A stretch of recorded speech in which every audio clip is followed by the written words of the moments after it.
Welcome to my mommy's podcast. This episode is sponsored by Olipop. At least 6 times a day, I get the question, Mom, can I have an Olipop? Usually once from each of my kids. And I'm happy to say yes. While I sometimes drank regular soda as a kid and usually felt pretty awful after, I love that my kids get to sip on something that tastes like the sodas I grew up with.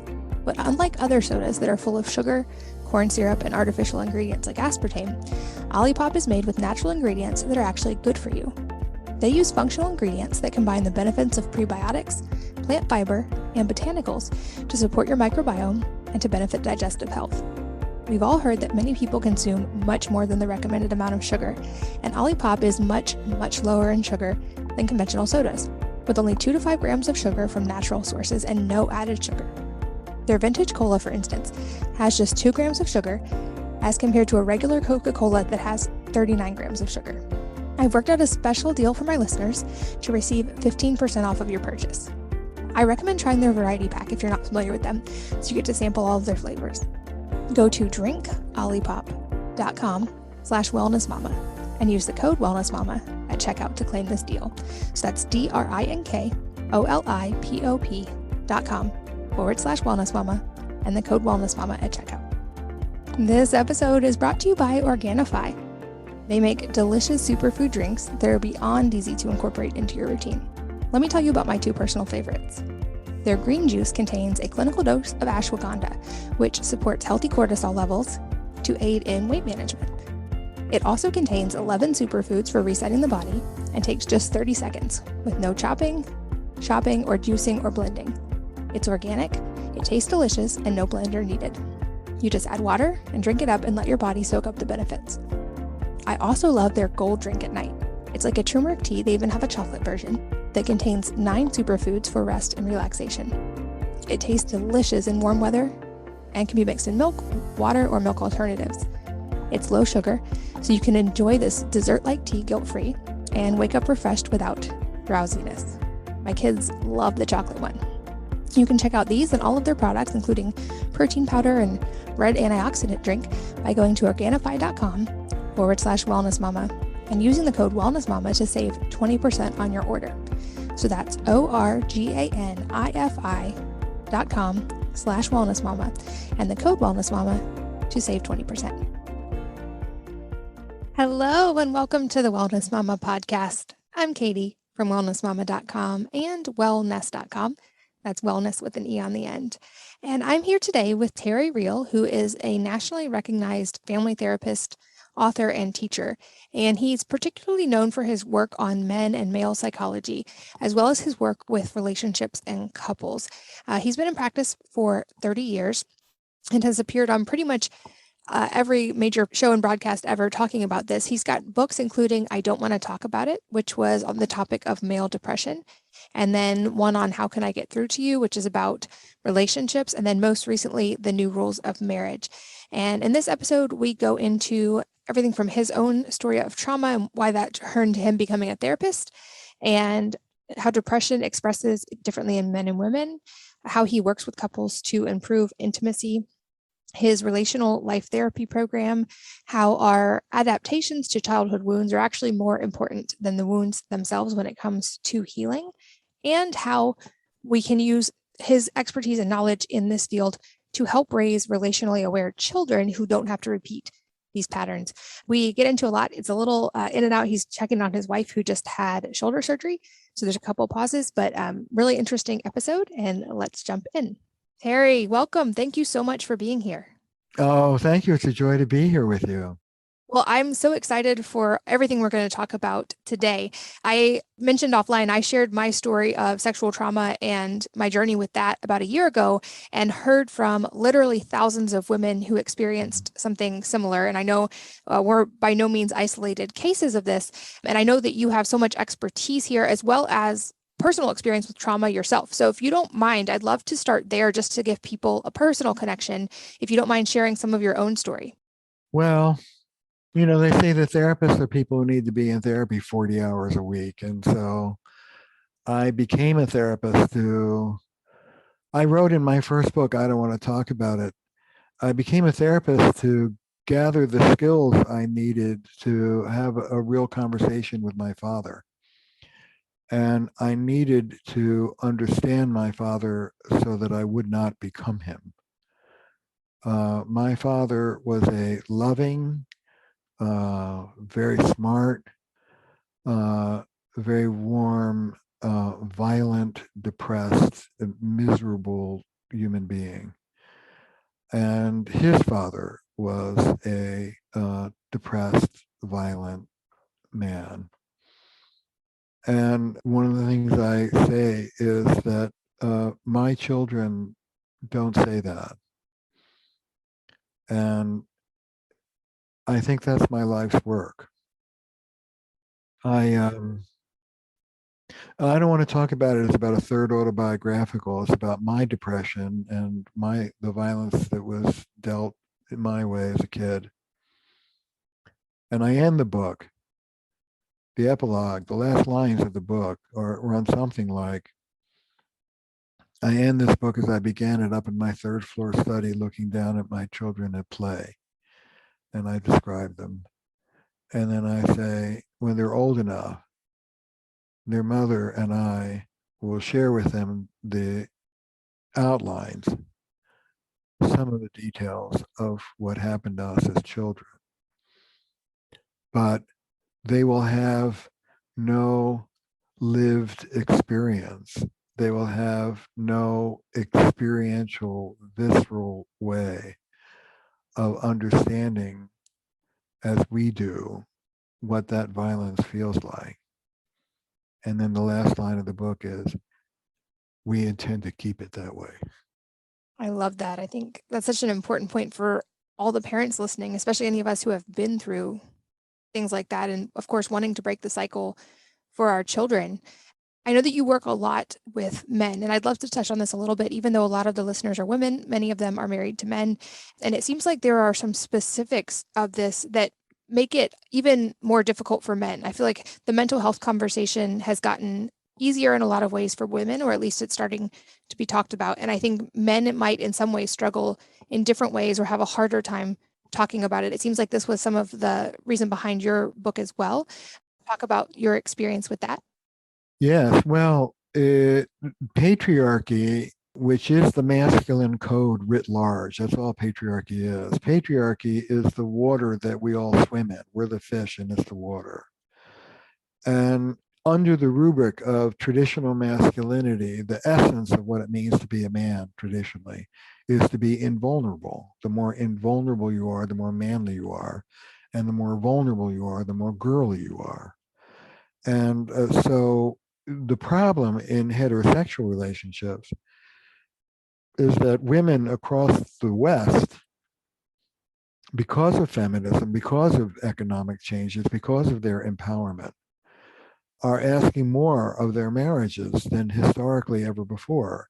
And women across the West are asking men, insisting that men be more emotionally open and connected than we raise boys and men to be in our culture. And that's not changing. When you ask a girl what it means to be a good woman, she president of the United States, astronaut, first chair in the symphony orchestra, the sky's the limit. 50 years of feminism has changed that. When you ask a boy what it means to be a good man, you get the same stereotypical answers that you would have gotten 50 years ago. And I'm talking about recent surveys. So it's changing, but it's far from changed. And even though you and your family may be bending over backwards to cultivate your son's sensitivity, by the time he's 3, 4, 5 years old, he knows the score on the playground. Judy Chu did research that boys learn to not express emotion by the time they're 3, 4, 5 years old. They still have it, but they've read the politics of the situation and they keep their mouth shut. That's when the boom drops on boys. 3, 4, 5. It's almost pre-verbal. And so, there's a role disjuncture. Women are asking their men to do things and be things that in the traditional setup are not manly to do. I can't tell you. I mean, I'm waiting for Clint Eastwood to be dragged into my office by his partner. But those old mores don't work anymore. My clinical practice these days are couples on the brink. Before COVID, people would fly in to see me and we'd spend 2 days together, the three of us. And at the end of those 2 days, we'd agree you're either on track or getting a divorce. This was the last stop. And over again, women would bring in men because they would say better communication or better this, but what they really wanted and needed was an open-hearted connection. Men who could articulate feelings and share them, and who could listen to their partner's feelings and not rush to solve the problem or shut things down. And I have great compassion. I do good work with tough guys, but I have great compassion for them, because we're not just asking them to undo their childhoods the way we do for many people in therapy. We're asking them to move. One of the things I say is that moving men and women into real intimacy is synonymous with moving them beyond patriarchy and beyond individualism. Because the way that we were raised was not built for intimacy. Patriarchy isn't built for intimacy. It's built for production and consumption. And this demand for a truly intimate long-term relationship is historically brand new. And it's wonderful. A lot of the reaction to women's insistence on more connection from their men has been a reactionary reaction. If women would just shut up and go back to the 50s, all would be well. I don't want women to stand down. I want men to stand up and meet these new demands. I'm not neutral. That's in the therapy that I've created, relational life therapy.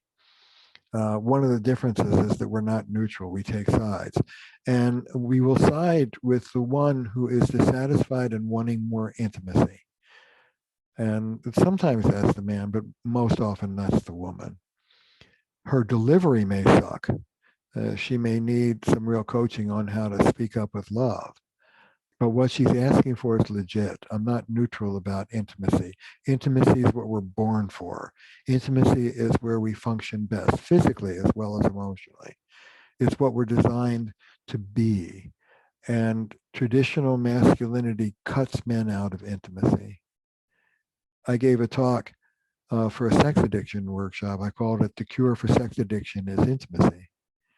And I think the cure for everything is intimacy. I literally believe that, along with biology, all of our trauma, all of our neurotic issues, all of our relational issues, all of our addictions are rooted in disconnection. Disconnection from ourselves, loving ourselves, knowing ourselves, asserting ourselves, and disconnection from other people and from the planet and from spirit. I just handed in a new book. I hope you have me back in March when the book comes out. It's called Us, Getting Past You and Me to Build a More Loving Relationship. And it's really about moving beyond the triggered, trauma-based, adversarial point of view that we get into when we don't feel safe, and moving into cultivating the art of shifting out of that triggered fight or flight, you and me, into what I call the wise adult part of us, prefrontal cortex, the part of us that can stop and think and remember love, remember the whole, remember that the person you're speaking to is not the enemy, but someone you care about. And it's in your interest to help that person feel good. I'll shut up in a minute and let you talk. But my final thing in this little riff is our relationships are like our biosphere. In the new book, Us, I say that the essential mistake of the culture of individualism, which is I argue against, is that we're not in nature, we're apart from nature, we're individuals. And that fuses with the central mistake of patriarchy, which is not only that we're apart from nature, but we're above it. We dominate it. And both of those things are delusions, and both of those things are fatal. We're not above our own marriages. We're not above our own families. Our relationships are our biosphere. You can choose to pollute your biosphere with temper over here on the right side, but you'll breathe that pollution in and your partner's resentment or withdrawal on the left side. You're connected. You can't escape. You're in it. And so once you start to think ecologically, once you have the humility of understanding that you're in it, not above it, then it becomes in your interest to please your partner because you live with them. And this is a wisdom that's been lost. And it's the essential message of my work. You're in it together. You're a team. You have to assert yourself because that's part of being the team. And you have to listen and respond. That's the other part of being in a team. And we don't teach our sons and daughters to do either of those very well. So you sounds like you've worked with couples at the toughest point, and it makes me curious. I think the past couple of years have been a pressure cooker for a lot of relationships, and it seems like a lot of couples are struggling with these things even more than they have in the past. And it makes me wonder, what does that repair process look like? How do you break that cycle of relationship disharmony or break that trauma cycle? Because I know from my own experience, like we all bring our traumas into a relationship, and that becomes a part of our interactions and how we Yeah. relate to each other. So what are the steps to starting to break through that cycle? Well, we all marry our unfinished business. I call this the mysticism of marriage. And if you're lucky, you marry your next step in development because you pick somebody who's going to hold your feet to the fire and foment the crisis that has the possibility of transforming you. But you have to know how to get through it alive. And that's where skill comes in. It helps to do some trauma work. It helps to understand what the early wounds are. But more important than the wounds are the adaptations to the wounds. Gabor Mate makes that point too. You rarely see the wound itself. You see the scar tissue over the wound. And I talk about the adaptive child part of us. There's the wounded child part of us, very young, totally reactive. When I do work with somebody, it's usually the first minutes of life to about 4 or 5. There's the wise adult prefrontal cortex, the most mature part of our brains, that can stop and think and be deliberate, that's present, that's here and now. And then between these two is the part I call the adaptive child part of us. And that's the you that you created in the absence of healthy parenting to cope. It's how you got by. And the problem is most of us are still getting by using those same defensive mechanisms that we learned as children. And they worked great when we were kids, but we're not kids anymore and it doesn't fit. I teach my students to always be respectful of the exquisite intelligence of the adaptive child. You did exactly what you needed to do back then to be as whole and intact as you can be. And those things that you did back then are rewarded by the culture at large and probably make you a great success in the world. They'll make a hash of your personal life. So I have a saying, adaptive then, maladaptive now. Can I tell you a story to illustrate? Absolutely. This is the story I always use. I always use the same story. Forgive me if you've heard it before, but it's so perfect. So a guy is brought to me on the brink of divorce. His wife is about to leave him. If this session doesn't do it, we have about a contract for about 4 sessions. And if there isn't dramatic change, they're done. This is the last stop. The problem is that he's a liar. He's a chronic liar. He lies about everything. And so I take him back to his childhood. I have a saying, show me the thumbprint and I'll tell you about the thumb. This guy was a champion evader. He lied, he omitted. He was the kind of guy I would say to him, so did you drive okay here in the rain? And he would say, well, there was precipitation. Like the important distinction between rain and precipitation. He was one of these guys. He was an evader. So sitting with him, I feel that, I see that the presenting problem is he's a liar.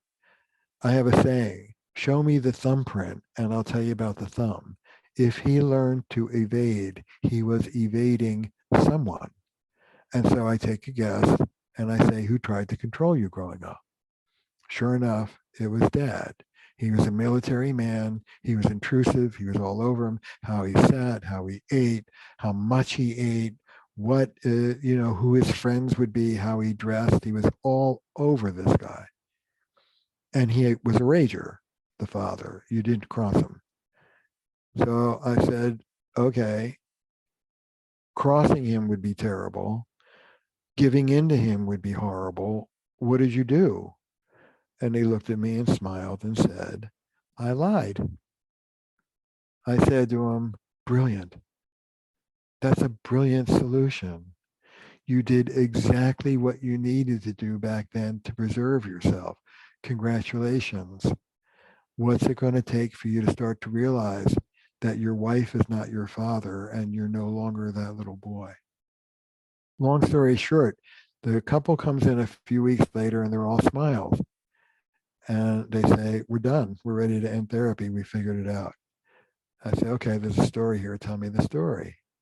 He says, his wife sent him to the store with a list of stuff. And true to form, he came home with almost all of it. But he'd forgotten, say, a certain kind of bread. The wife says, where's the pumpernickel? And he said, every muscle and nerve in my body was screaming to say to her they were out of it. And instead, in that moment, I took a breath and I settled myself down and I looked at my wife and I said, I forgot it. And she burst into tears. And she said, I've been waiting for this moment for 25 years. That's recovery. That's what healing looks like.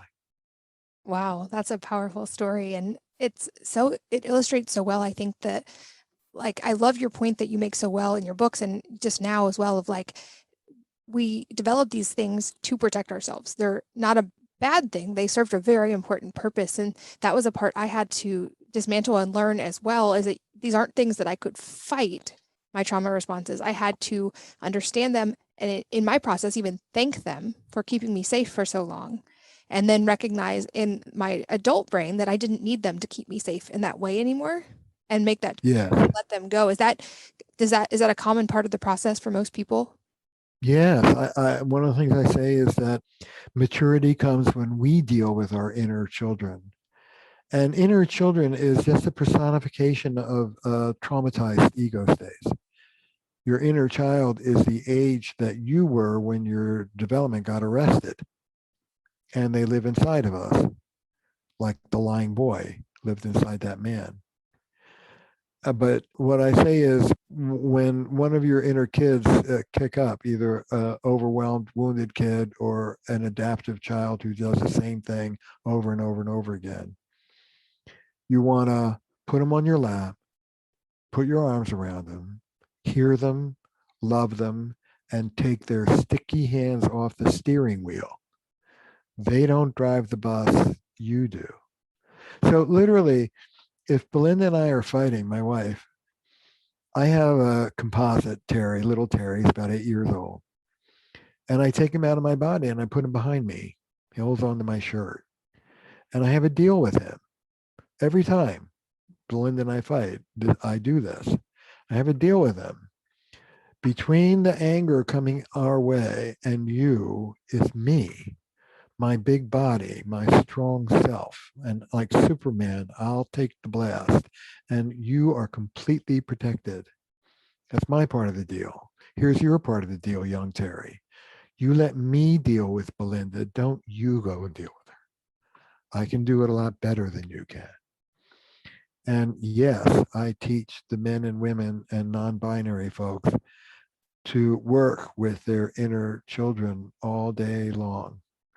I have these big burly guys who, snap into anger and rage and indignation and say, excuse me, and zip into a bedroom or a bathroom. And these big tough guys are putting their little boys on their laps and understanding that, listen, little one, I'm not in a rage. You are. I'm not in a rage. You are. I'm not afraid of my wife and avoiding conflict and not standing up to her. That's your fear. And I will deal with you and you let me go deal with them. And that's true for men or women. Yeah, that's such an important point, and probably even just that visualization and awareness is such a big step into breaking that. And I know from reading your writing, you have talked a lot about that interplay of shame, anger, and depression, also aggression, and kind of breaking that cycle. And I know this is a part of it, but for people who are experiencing either in themselves or in a partner that cycle of shame, anger, and depression, what are the steps to begin to dismantle that and break the cycle? Well, you have to get help and you have to be humble and you have to have courage. They say it's the height of pretension to quote yourself, but I'm going to quote from my first book. I don't want to talk about it. Here's the quote. Family pathology rolls from generation to generation, taking down everything in its path like a fire in the woods, until one person in one generation has the courage to turn and face the flames. That person brings peace to their ancestors and spares the children that follow. That's you. That's me. That can be anyone listening to this podcast right now. Turn and face the flames. Feel the feelings. Allow the memories. And if you're feeling swamped or if you're feeling scared, get help. Get a therapist and get a good therapist who's really helpful. If you're sitting there wasting your time, trust your instincts and go find somebody else. Of course, I'm going to recommend therapists that do my method, relational life therapy. Anybody can come to my website, terryreal.com, and find therapists to work with. But do the work. Have the courage to change the legacy. And remember, this isn't just your work. It's the work. AA has a saying, pass it back or pass it on. You be the hero that turns and faces the flame and changes the legacy for your children and theirs. That's such an important point, and I love that phrase. I think the majority of people listening, almost everyone, are parents, and that's something I think about often. And I know I hear from other parents as well. Is we of course want to be the one to break that cycle, and also hearing how boys are not taught to understand and express emotions well, and how these problems then manifest in adulthood. How can we, as parents, from an early age, give our children the foundation and the tools to be able to have this language and to understand this before they have to become the adult that then has to work backwards? Well, you want to raise relational boys and girls. I have a CD set you can buy on my website called Raising Relational Boys and Girls. You want them with good self-esteem, you want them with assertiveness, and you want them with responsiveness. Those are the keys of the relationship, how to know what you want, put it out, speak it in a way that's constructive, and listen to it and respond to it in a way that's compassionate. That's what's missing. Very few people know how to do this. So let me break it down. This is primarily for women, what I'm about to say. And I could do a whole hour on this one point. Under patriarchy, this is for the women. Under patriarchy, you can be connected or you can be powerful, but you can't be both at the same time. Let me say that again. Under patriarchy, which we're all still living in, you can be connected, quote unquote, feminine, affiliative, accommodating, or you can be powerful, quote unquote, masculine, competent, can do, get the job done.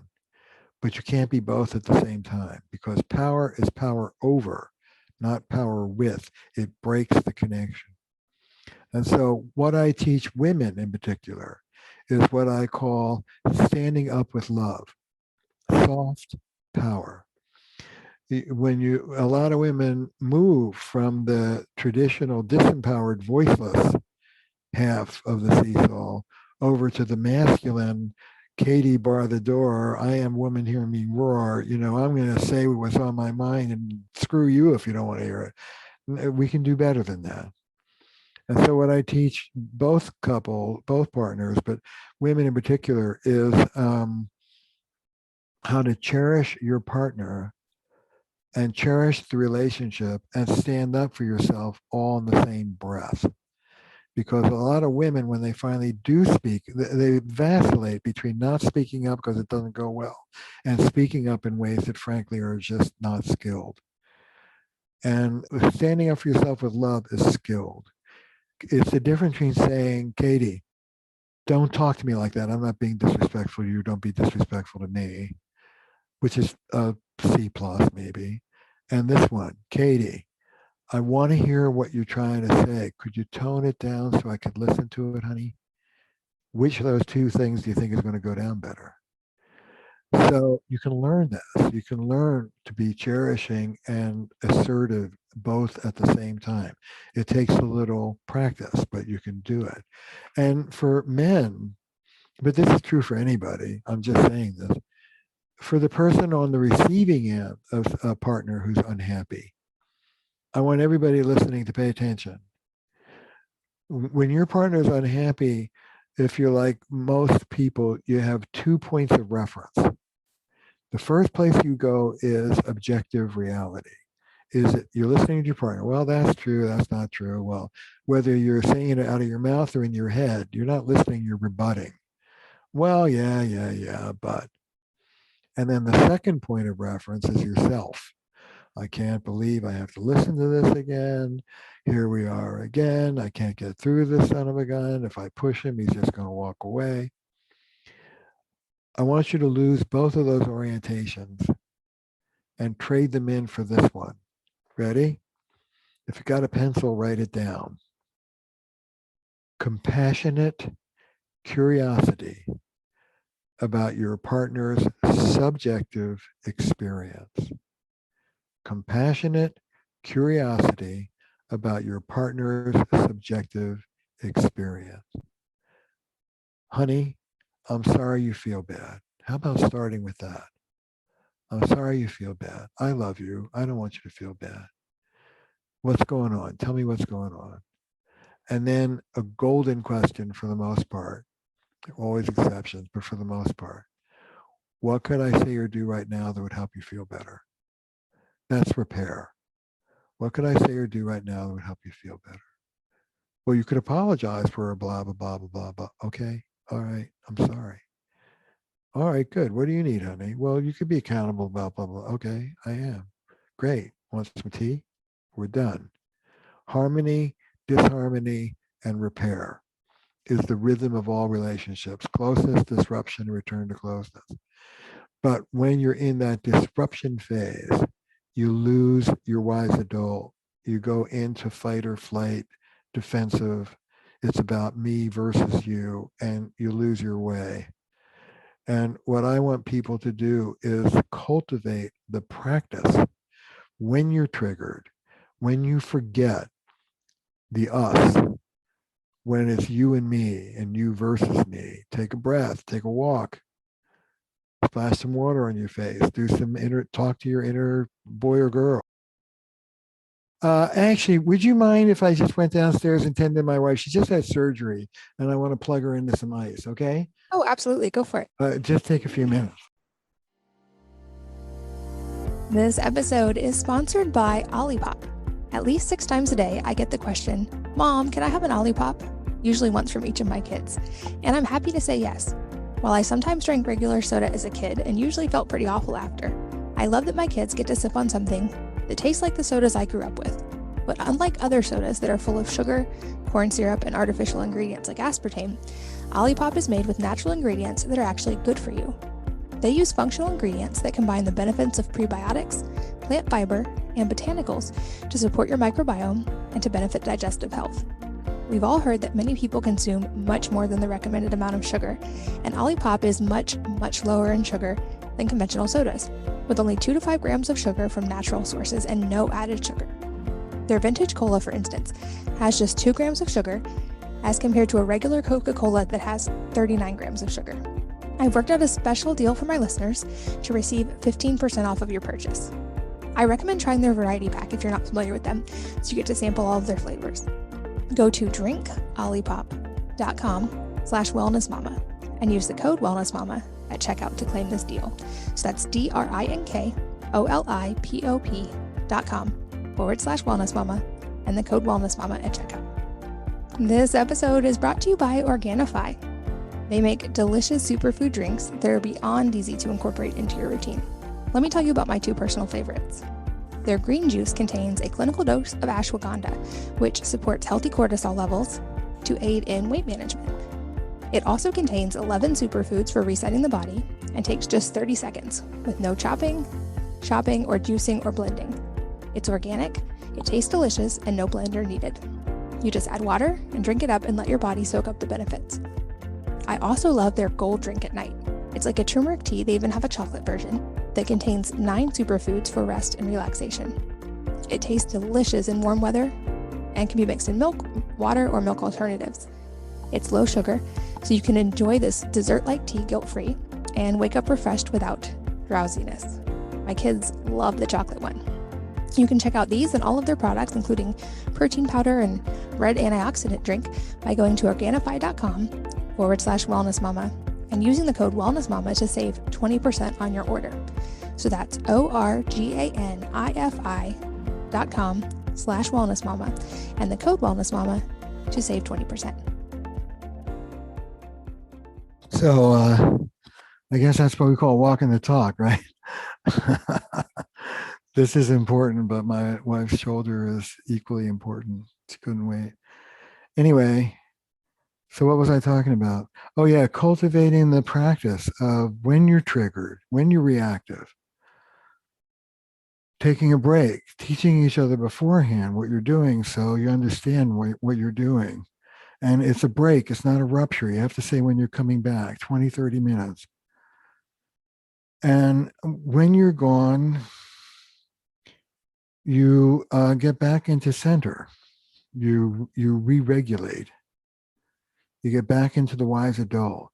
You remember love. You remember what you're about. Somebody said, wait, W-A-I-T, why am I talking? And if you're talking to make things better, okay. But if you're talking because you want to be right or control your partner or ventilate or retaliate, forget it. So the first order of business is getting honest with yourself about what state you're in right now. The most important question as a couples therapist I ask is, which part of you am I speaking to?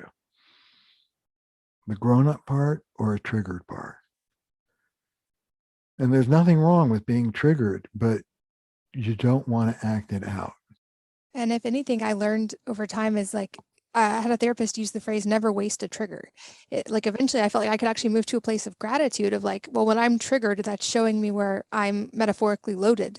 And so why am I loaded? Why is that causing this emotion? And what can I learn from it? It changes your perspective over like, I'm just going to react to this emotion because I'm having it. But that's it. I think as a mom, I have 6 kids myself.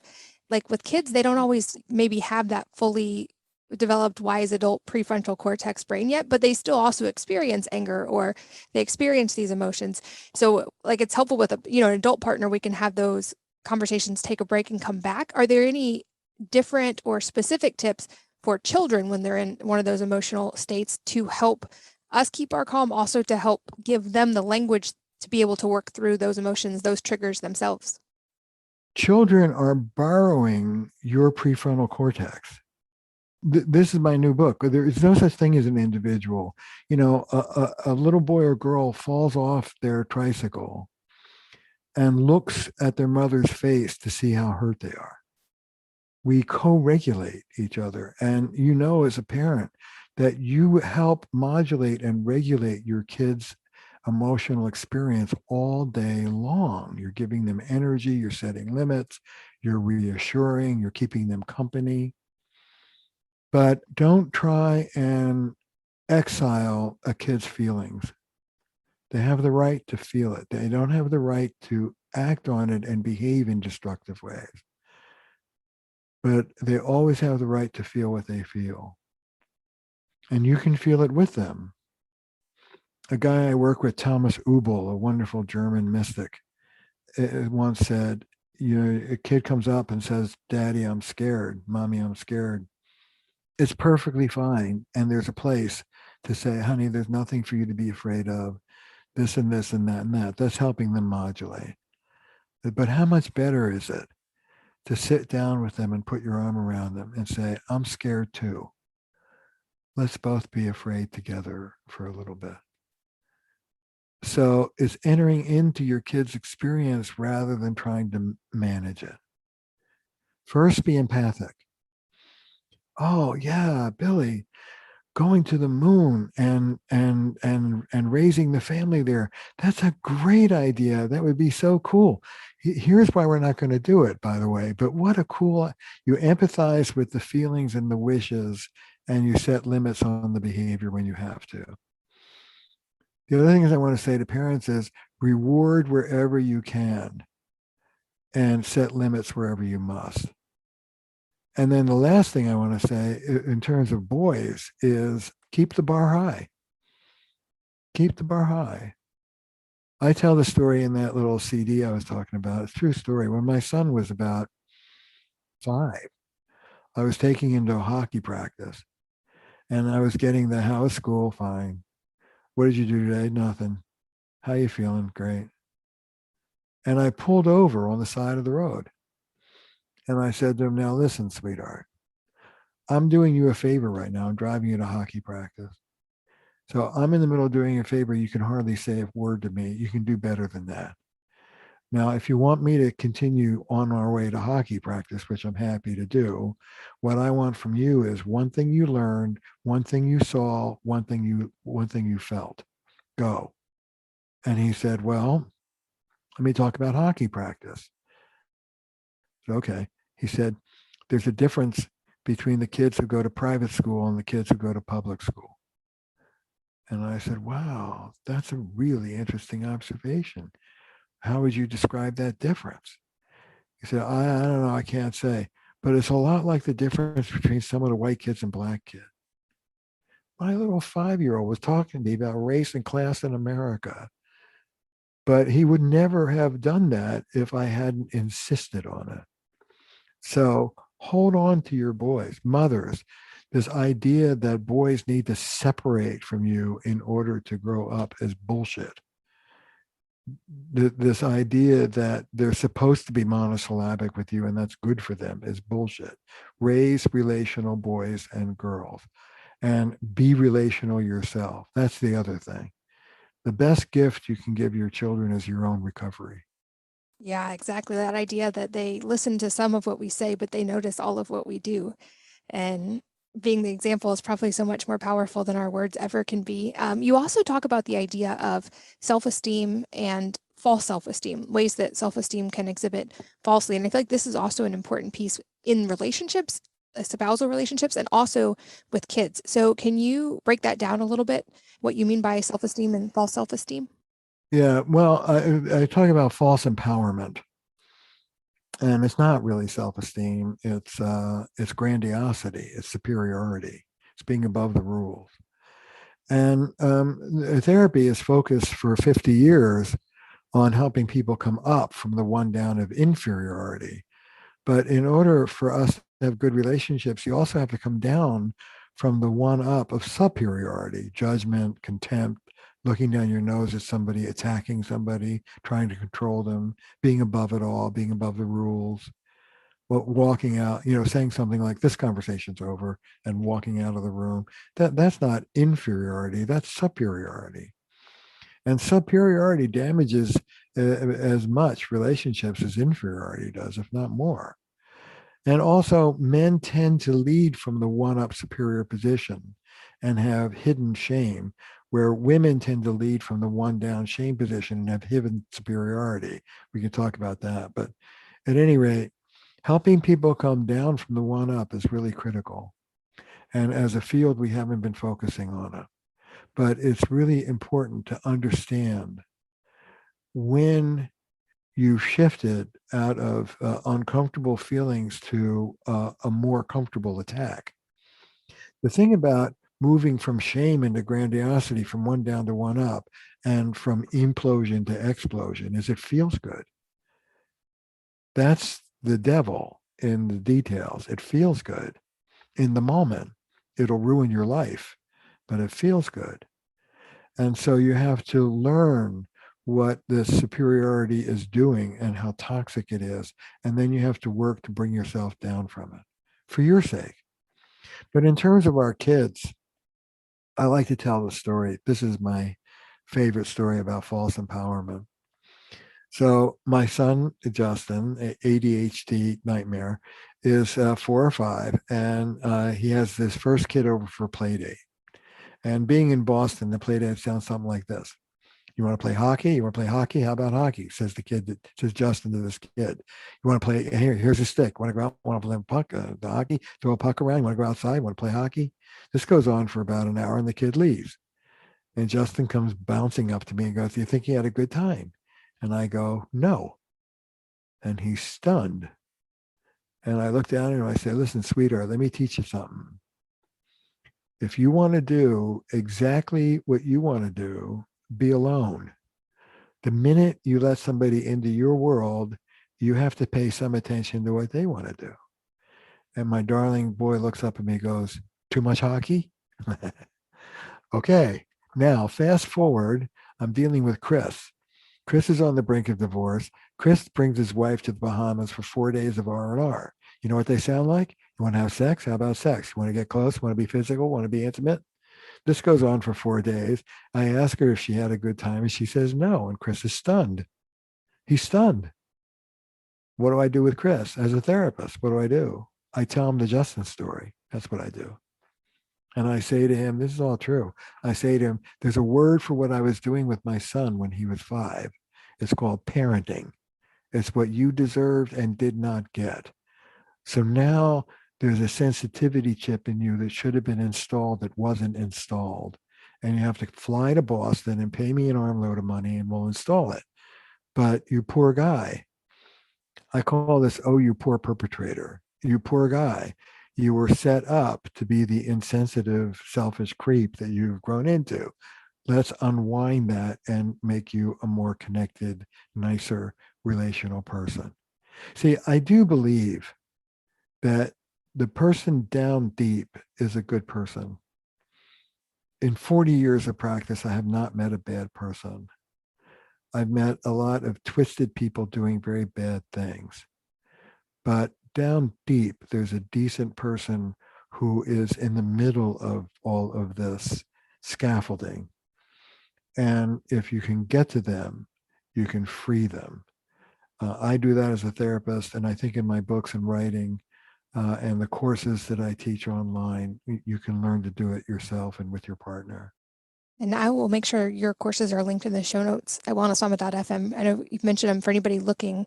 Those will be in the show notes. What about in relationship dynamics where only one of the partners is willing or able to do the work and is kind of pushing for that or wants more connection and the other partner is resistant? Is there any hope in that situation when one person's willing to work with you, but the other isn't? Well, whether it's working with me or reading books and listening to tapes, it's taking relationships seriously and learning a few relationship skills. And if one person wants to do it, the other one doesn't. That's a subset of the broader thing you said. One person wants to be close and the other one doesn't. You have to make a fuss. The first phase of getting what you want, I call daring to rock the boat. You have to make it clear to that person that it's in their interest to change. And a lot of women get into what I call, I hate how you're treating me. What can I make you for dinner? They don't like what's going on, but they accommodate. The first order of business is stop accommodating. Be congruent with your feelings. If you feel miserable in your relationship, let them know. Act like it. I had a woman who husband wouldn't come in. She came in to complain about him. I gave her this intervention. This is a true story. Every day that she met him when he came home from work, she was a housemaker. Every day she met him when she came home from work, she opened the door and said, "Oh, I want you to know I hate how you're treating me. I hate this, this, this, and this. Next Thursday at 7 p.m., I have an appointment with this guy, Terry Real, for couples therapy. I expect you to get your butt in that chair. If you don't, I'm going to be even more angry and even more miserable than I already am, which is plenty angry and miserable already. Oh, what can I make you for dinner, hon?" That was it. 90 seconds once a day for 6 days. On the seventh day, he was in my chair. So it's about standing up for yourself with love. Don't turn into a shrew, but don't back off either. And somewhat related to that, I've heard you talk about the idea of, I think you called it witness abuse, or like yelling at your partner in the presence of children. So for couples who have kind of that fiery dynamic, talk about that and ways to navigate it without passing that on to the kids. First of all, the kids are in your presence. You may think that they're asleep, two doors down or 2 floors down, but kids are sponges. They understand everything that's going on and they feel everything that's going on. Witness abuse is if you are screaming at your partner and your child is hearing it, which they will, it goes into them as if you were screaming at them. There are no boundaries. Children have no boundaries. And when I do trauma work with that person, I do the same trauma work with them if they witness it as I do if they were the victim of it. So what I say to couples who are screaming and yelling at each other when there are children in the house is, you are damaging your children right now as we speak. Every time you yell at him or yell at her, you are put your kid in front of them and imagine that you're yelling at them. You must get help. If this doesn't stop within 30 days, one of you has to move out. But you must get help and this must stop. I've heard it said that, our voice to our children becomes part of their inner voice. So that's some of the language they learn to relate to themselves. And that was going to be one of my next questions is, do you think most relationships are able to move to that place of intimacy, or are there cases where separation is actually the best course for couples? Oh, of course they play. I mean, look, if somebody's got an addiction or somebody's a sex addict or somebody's a chronic womanizer or a chronic liar or chronically irresponsible or a rager, I speak to people, and I think I'm going to have to end pretty soon, but I speak to people about becoming relationship champions. And what that means is you get centered in your being, that you deserve to be in an essentially cherishing relationship. And if you're not, if it's either attacking and abusive or if it's distant and ungiving, it's not good for you. It's not good for the kids. It's not good for the uncherishing person. So grab them by the collar and get some help, and get help that really helps, not just a therapist who sits there and says, tell me more, but somebody who really knows what they're doing. Get some help and fix it. Because if you're in an uncherishing relationship, you will pay with your physical as well as your mental health, and your children will pay. They deserve to be in a reasonably happy home. And if that means you're a single mom or dad to make that happen, so be it. But don't expose them to chronic misery. It does them no good at all. And in respecting your time, this will be the last question, but a little bit unrelated. I'm curious if there is a book or a number of books that have had a profound impact on your life, besides, of course, your own. And if so, what those books are and why. I'm going to just do one. Suzuki Roshi, Zen Mind, Beginner's Mind, woke me up to a spiritual dimension that I'd felt but not had named. And that was a really turning point. That was a turning point in my life. Wonderful. I will link that in the show notes, as well as your website and your courses and your books.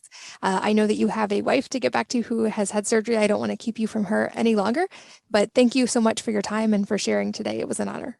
Thank you very much. It was great to be here. Appreciate it. And thanks as always to you guys for listening, for sharing your most valuable resources, your time, energy, and attention with us today. We're both so grateful that you did, and I hope that you'll join me next time. If you're enjoying these interviews, would you please take 2 minutes to leave a rating or review on iTunes for me?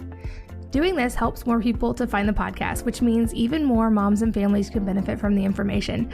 I really appreciate your time, and thanks as always for listening.